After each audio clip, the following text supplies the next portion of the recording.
Hello, my name is Sarah Waterman. I'm a doctoral candidate with the Baylor University EDD program. The title of my problem of practice is Perceptions of Gender Norm Stereotypes and the Decision to Report Military Sexual Trauma, a multiple case study of enlisted Army National Guard service members. A survey administered to service members indicated that 18% of males and 81% of females in the military have experienced sexual trauma at some point in their time in service. Further, the military has seen increased rates of military sexual trauma, or MST, and there's a problem with service members not reporting MST incidents. Rossellini et al. 2017 collected data using historical records from the Department of Defense.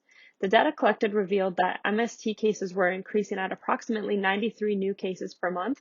However, this number could be higher due to service members not reporting incidents.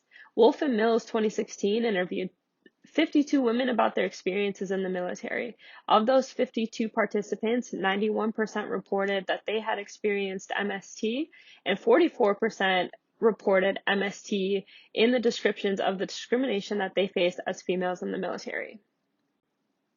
I began my problem of practice study by identifying and analyzing the literature related to the problem statement. First, I identified that the military is a male-dominated field and explored literature related to gender inequalities in male-dominated fields. Next, I discussed gender norms and gender norm stereotypes and impacts of sexism on both men and women in male-dominated fields. I recognize that women feel excluded and often seen as less than their male counterparts, whereas males felt that if they displayed any sort of trait that was seen as feminine, they would be ostracized from their peers. Additionally, women are typically identified to be seen as physically weaker than males, and they are often discriminated against for this perception. These physical attributes then bled into the next section of perceptions of gender and leadership ability, where many indicated that leaders should show traits that are inherently masculine rather than showing traits that are seen to be inherently feminine.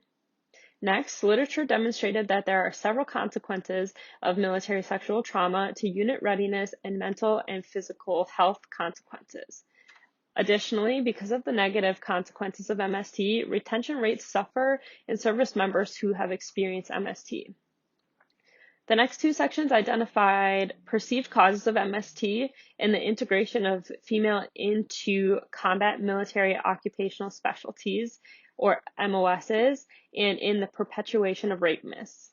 Finally, service members reported several barriers to reporting MST, such as toxic leadership or not knowing who to report to or how to report incidents of MST.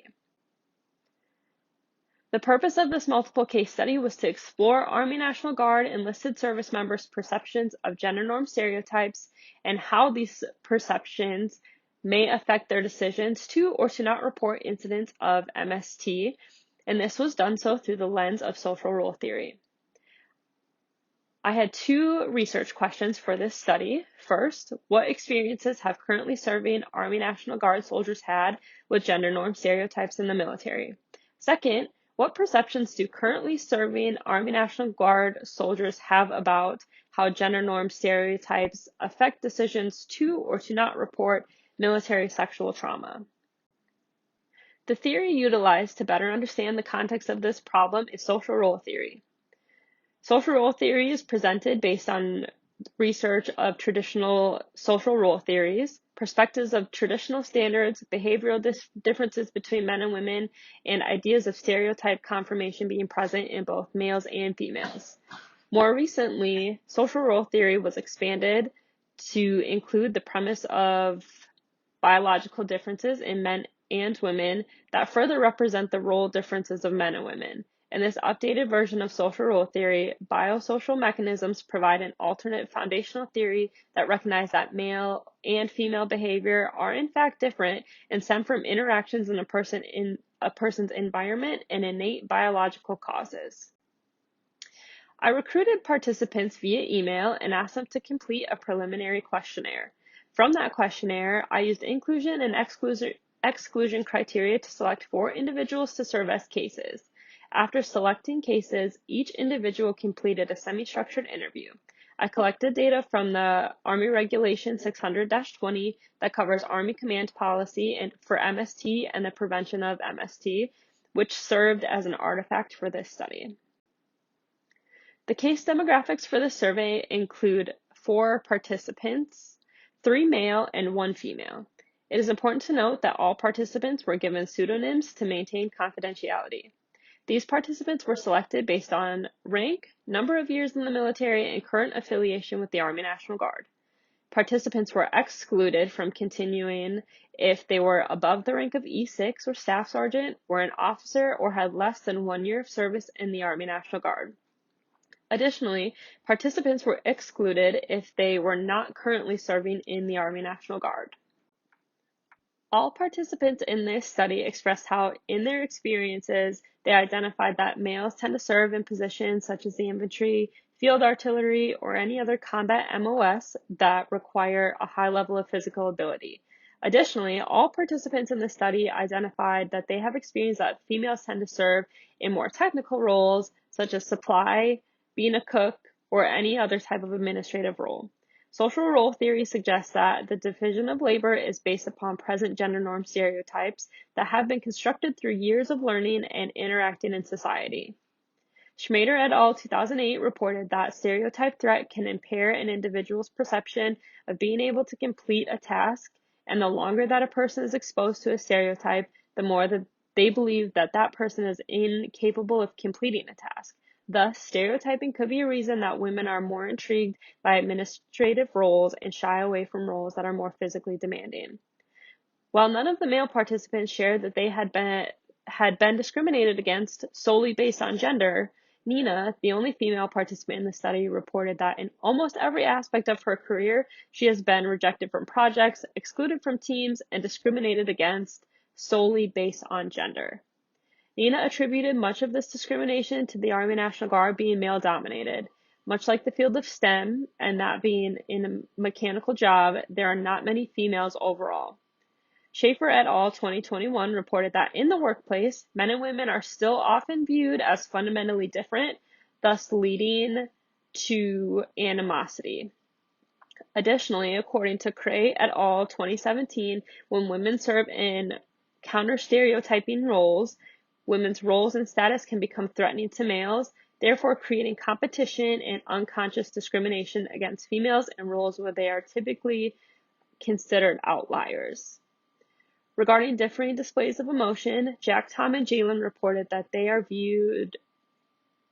men are viewed to be risk takers and are willing to accept a higher level of risk as compared to their female counterparts.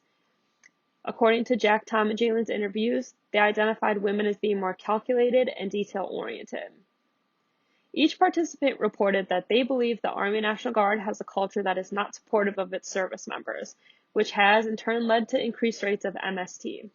Having a non-supportive environment creates distrust and deters service members from reporting MST. A possible cause identified was that AR 600-20, the Army's command policy, is not being followed appropriately, thus leading to the mishandling of cases. Additionally, there is fear of retribution reported by service members in that they worry that some sort of counteraction will be taken against them for reporting MST. Each case identified that a main fear that they hold is being ostracized from their peer group. Related to the theoretical framework, there were 2 themes identified. The first theme was previously discussed by research question 1, in that the stereotype exists that males are identified to serve in roles that are more physical, while females were identified to serve in more technical roles. The second theme related to the theoretical framework is that gender status in the military is associated with who holds leadership, and specifically which gender is associated with leadership or status. Nina, Jack, and Jalen identified that they have experienced more male leadership than female leadership. According to social role theory, males would have a higher gender status given the sheer number of leadership positions that they hold.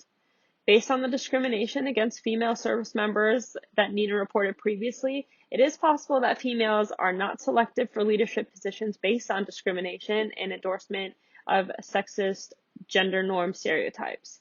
Schaefer et al. 2021 linked hostile sexism in males, with males rating their female counterparts lower in physical fitness and military demeanor, presenting as taking charge and having an authoritative presence.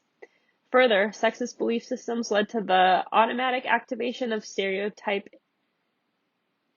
endorsement and connected hostile sexism to lower evaluation scores of women's abilities, appropriateness, and ability to serve in the military. Based on my findings, I identified 2 implications and developed coordinating recommendations for each. First, Army National Guard leaders need to create an environment that is more supportive of enlisted service members reporting MST. Army National Guard leaders can do this through building a supportive reporting structure, building relationships and fostering a culture of trust, and addressing the barriers identified by service members that hinder reporting MST. Second, Army National Guard enlisted service members need to recognize the perpetuation of masculine gender norm stereotypes and recognize how females in the military may be implicitly viewed to have lower gender status than their male counterparts. Army National Guard enlisted service members can begin to recognize these issues through engaging in implicit bias training and continuing to discuss discrimination and preventative measures. The distribution plan for my findings includes proposing changes to the MST prevention programming first at the company level with the company commanders so that adjustments can be made at the lowest level first. Then I intend to bring this information higher to the battalion commander and distribute information and MST prevention programming across all companies in the battalion. Finally, I plan to use my findings to propose changes to prevention strategies at the state level to reach more soldiers and educate more service members about MST and the prevention of MST. I also plan to present these findings at the annual Joint Junior Leadership Conference that is held annually. This is a conference where junior leaders can network and share ideas on how to improve leadership styles and the overall culture of the Army. This problem of practice study is just the tip of the iceberg for potential changes that could be made in terms of MST programming and prevention. With the help of those around me, I am hopeful that I can continue to grow in this area of research and produce positive changes in the culture of the Army National Guard. Thank you.